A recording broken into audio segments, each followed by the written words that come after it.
अस्सलाम वालेकुम नाज़रीन, मैं अब्दुल जब्बार सुमरो हाज़िर हूँ आपके programme behind the news with Abdul Jabbar Soomro के बहुत से दिनों के बाद आज आपसे राब्ते में हैं कि कुछ ज़ाती मसरूफ़ियात, कुछ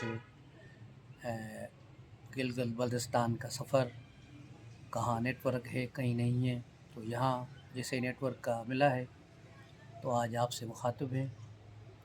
आज पाकिस्तान में बहुत सारे मौज़ूआत हो चुके हैं, बहुत से सियासी मौज़ूआत चल रहे हैं, जिनमें सबसे ज़्यादा अहम जनरल फैज़ हमीद की गिरफ़्तारी है। तो मैं समझता हूँ इस अशरे की सबसे बड़ी ख़बर है, क्योंकि एक ताकतवर जनरल जिसके बारे में कोई तस्वर ही नहीं कर सकता कि वो गिरफ़्तार हो चुका है।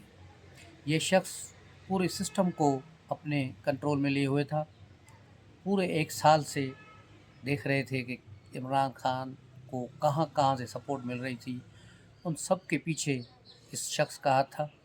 और वो सोशल मीडिया जो कभी आईएसपीआर के कंट्रोल में था जब ये डीजी था, और वो फिर आईएसपीआर ने पीटीआई वालों के हवाले किया, और वही सोशल मीडिया फिर इस फैज़ हमीद के कंट्रोल में आ गया। इसी के तरफ से लोगों को मुख्तलिफ़ जगहों पर पेमेंट्स मिलती रहीं। अब यूथ जो बाहर बैठे हैं यूट्यूबर, एक गंजा यूट्यूबर आपने भी देखा होगा, जनरल फैज़ को गालियाँ बक रहा है। ये उसके पैरोल पे था, आज उसको गालियाँ क्यों बक रहा है? और बहुत सारे ऐसे हैं जो गालियाँ बकना शुरू करेंगे, क्योंकि उनको जो पेमेंट्स मिल रही थी वो यहीं से मिल रही थी, वो बंद हो गई हैं, उनका रोज़गार बंद हो गया, तो इसीलिए गालम गलूच पे उतर आए। जनरल फैज़ हमीद और इमरान खान का नेक्सस जो था वो इस मुल्क के लिए तबाही का सबब था।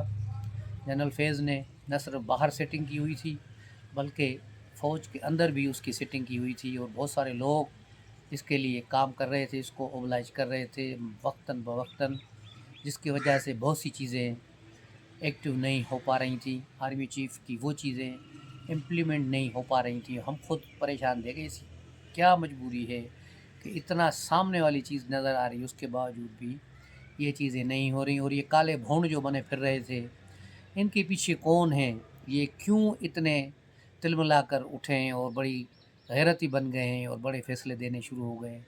तो इन सब के पीछे ये एक शख्स था, एक शख्स की कहानी थी। अब तो मलक रियाज़ ने भी कह दिया है कि मुझे ये सबसे ज़्यादा ब्लैकमेल कर रहा था, मुझसे पैसे ऐंठ रहा था, और अरबों के हिसाब से। इसकी एक कहानी जो रज़ी दादा ने बताई, उसे हाल ही में मलक रियाज़ ने एंडोर्स किया है कि ये उसके साथ ज़्यादती कर रहा था। इस्लामाबाद में एक बिल्डिंग है तकरीबन 7 मंजिला, जो किसी काम की नहीं, न किसी की यूजेज में है, लेकिन वो बहरिया टाउन को इसने रेंट पे दी हुई है, जिसका एक फ्लोर का रेंट 75 लाख रुपए है। तो आप समझें 7 मंजिला बिल्डिंग का कितना मंथली किराया हो गया।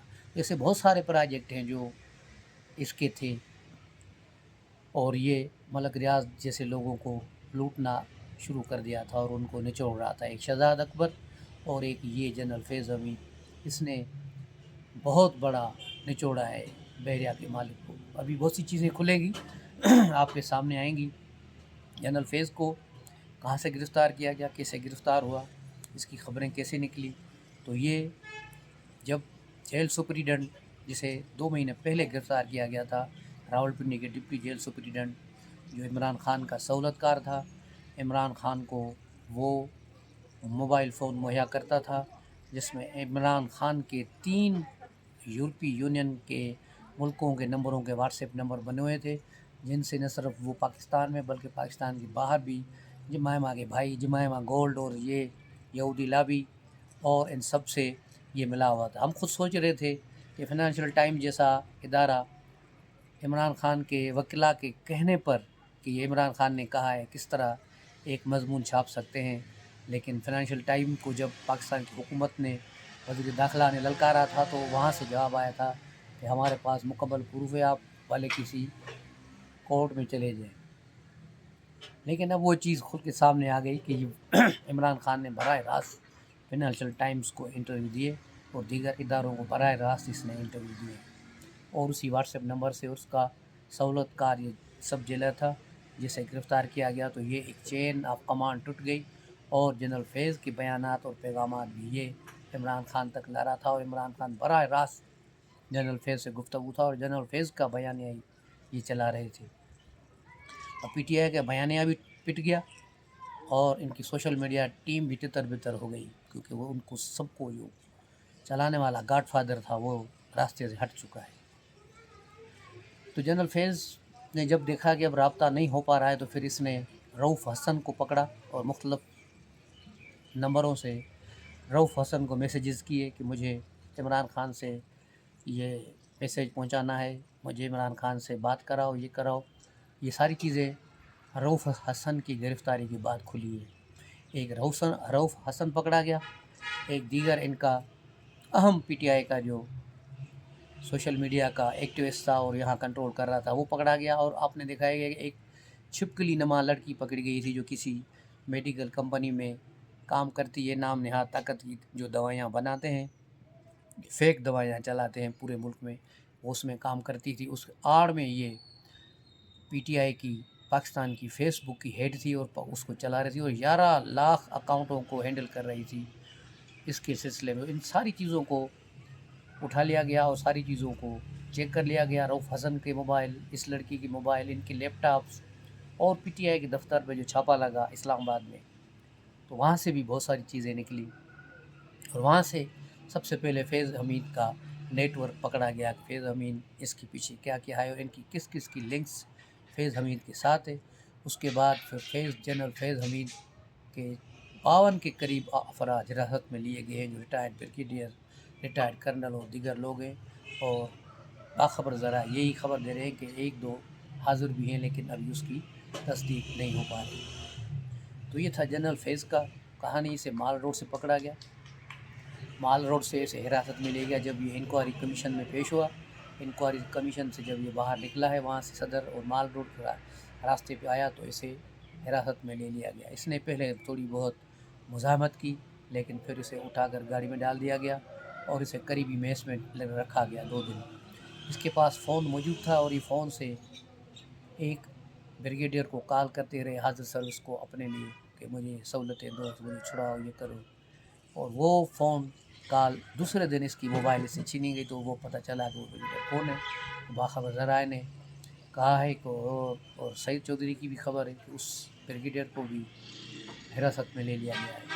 अभी बहुत सारे लोग और हिरासत में जाएंगे। आज रिटायर्ड पंजाब के आईजी जेल खाना आज़ाद को भी उसके घर से गिरफ़्तार कर लिया गया है। ये भी इमरान खान के सहूलतकारों में शामिल है। अभी इन पर बड़ी मुसीबतें शुरू हैं और इमरान खान इस मरहले पर सख्त परेशान है। सबसे पहले तो इमरान खान ने जनरल फैज़ हमीद से लातालगी का ऐलान किया कि भाई तू है कौन, मैं नहीं जानता। लेकिन कल दूसरे दिन, कल यानी जो 180 मिलियन पाउंड की कार्रवाई थी, उसमें इमरान खान ने कहा कि हाँ है, फैज़ हमीद असासा था हमारा, उसने तालिबान के साथ मिलकर ये किया, तालिबान को वो किया। हालांकि वो तालिबान को पाकिस्तान में सेट करा रहा था और अपने वो गोल सेट कर रहा था किसी तरह तालिबान मेरे तरफ कंट्रोल में आए ताकि मैं पाकिस्तान का आर्मी चीफ बन जाऊँ। जनरल बाजवा ने भी इसे आर्मी चीफ बनाने के लिए बड़ी कोशिश की, लेकिन इसे नहीं बना पाए। तो फिर कहा कि जनरल बाजवा की आखिरी शर्त यही थी कि चलो फैज़ अमीन को नहीं करते, मुझे नहीं करते, तो फिर आसिम मुनीर भी नहीं होगा, उसकी जगह हम कोई और बंदा देंगे। 2 दीगर जनरल थे जो बाद में फिर रिटायर होकर चले गए, घर चले गए रिज़ाइन देके, उनके नाम बाजवा ने दिए। लेकिन इस बात पे नवाज़ शरीफ का क्रेडिट है कि वो डट गए और कहा कि जिस तरह आसिफ ज़रदारी और हमने एक प्लान बनाया है कि अब किसी सीनियर के अलावा किसी को आर्मी चीफ नहीं बनाएंगे, तो उन्होंने आखिरी अप्रूवल देकर शहबाज शरीफ को बुलाकर लंदन में उसे कहा कि बस आसिम मुनीर की जगह जाके बनाओ, और कोई बात नहीं सुनी। उसके बाद नवाज़ शरीफ अपने मोबाइल वगैरह सारे बंद करके अपनी फैमिली के साथ यूरोप के टूर पे चले गए थे। आपको याद होगा वो 10 दिन घूमते फिरते रहे, कोई स्विट्ज़रलैंड वगैरह। और यही वो वक्त था जब यहाँ आर्मी चीफ की तब्दीली हुई। उसको रोकने के लिए जनरल फैज़ ने बहुत बड़ी कार्रवाइयाँ की और इमरान खान को इस्तेमाल किया, एक लॉन्ग मार्च भी कराया।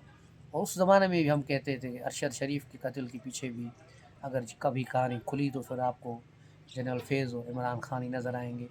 और अब ये चीज़ें खुलकर सामने आ रही हैं कि उसके कत्ल का बेनिफिशियरी कौन था, वो था इमरान खान। और उसका बड़ा बेनिफिशियरी जो बनने जा रहा था वो था जनरल फैज़ हमीद। लेकिन ایسا ہو نہیں پایا۔ اور یہ فیض حمید ہی تھا جس نے عمران خان کے جلسے پر ایک گولی چلوائی تاکہ سمپیتھی لی جا سکے، کیونکہ عمران خان کی لانگ مارچ ناکام ہو چکی تھی، وہ وزیر آباد پہنچنے تک بالکل ٹوٹ چکی تھی، اور پھر گولی چلانے کے بعد عمران خان نے اسے مؤخر کیا، لیکن جنرل فیض نے اسے سونے نہیں دیا، اسے 2-4 گالیاں دے کے پھر اٹھایا اور کہا چلو بیٹا تم یہاں سوئے رہے ہو تو آسم منی جنرل بن جائے گا، نکلو پنڈی تک پہنچو، اور یوں پنڈی کی طرف بھاگے، لیکن اس سے پہلے آرمی چیف اسی دن بن چکا تھا اور ان کا کھیل ختم ہو چکا تھا، اور نہ وہاں لوگ تھے لانگ مارچ کے لیے، جسے دیکھ کر عمران خان پریشان ہوا، اور اس پریشانی کے عالم میں اس نے پنجاب اسمبلی اور کے پی اسمبلی توڑ دی۔ تو یہ ہیں خبریں آج کی، لیکن جنرل حمید کی ڈیزائن، جنرل حمید کی گرفتاری ان پر بڑی آفت بن کے ٹوٹ پڑی ہے، اور پی ٹی آئی میں بھی پھوٹ پڑ چکی ہے۔ پی ٹی آئی پنجاب کی صدر حماد اظہر نے ٹویٹ کر کے اپنے عہدے سے ریزائن دے دیا ہے، اور عمران خان پر بھی الزامات لگا دیے ہیں کہ وہ 2-4 بندے جو اس سے ملے صرف ان کی باتوں میں آ جاتے ہیں، یعنی عمران خان کانوں کے کچے ہیں، کسی اور کی سن نہیں رہے، نہ ہم سے کوئی مشورہ ہو رہا ہے۔ انہوں نے کہا کہ صرف عمر ایوب اور شبلی فراز کے علاوہ سارے لوگ جو ہے عمران خان کو بیچ رہے ہیں، اس کے طرف سے مال بنا رہے ہیں۔ اس کے علاوہ لاہور پی ٹی آئی کا صدر بھی یہ گجر ہے، اس نے بھی ریزائن دے دیا ہے حماد اظہر کے ساتھ ساتھ، اور کے پی میں بھی ایک صوبائی وزیر مستعفی ہو گئے ہیں، وہاں لڑائی پیسوں پہ چل رہی ہے، کرپشن پہ چل رہی ہے، کیونکہ وزیر اعلیٰ اور اس کی ٹیم جتنی کرپشن کر رہی ہے اس پر عمران خان نے ایک کمیٹی بنائی، پھر اس کمیٹی نے کرپشن نہیں روکی تو پھر اس کے اوپر ایک اور کمیٹی بنا دی، یعنی کرپشن کے ریٹ بڑھا دیے، اور انتہائی درجے کی وہاں کرپشن چل رہی ہے، اور اس پر مال پہ لوٹ مار اور جھگڑے چل رہے ہیں۔ اور اب پی ٹی آئی میں جو گروپس بنیں گے وہ انشاءاللہ وہ آپ دیکھیں گے جلدی بہت سارے گروپ بن جائیں گے۔ یہ ہیں آج کی خبریں، ملتے ہیں پھر اگلے ولاگ میں، تب تک کے لیے اجازت دیجیے، السلام علیکم۔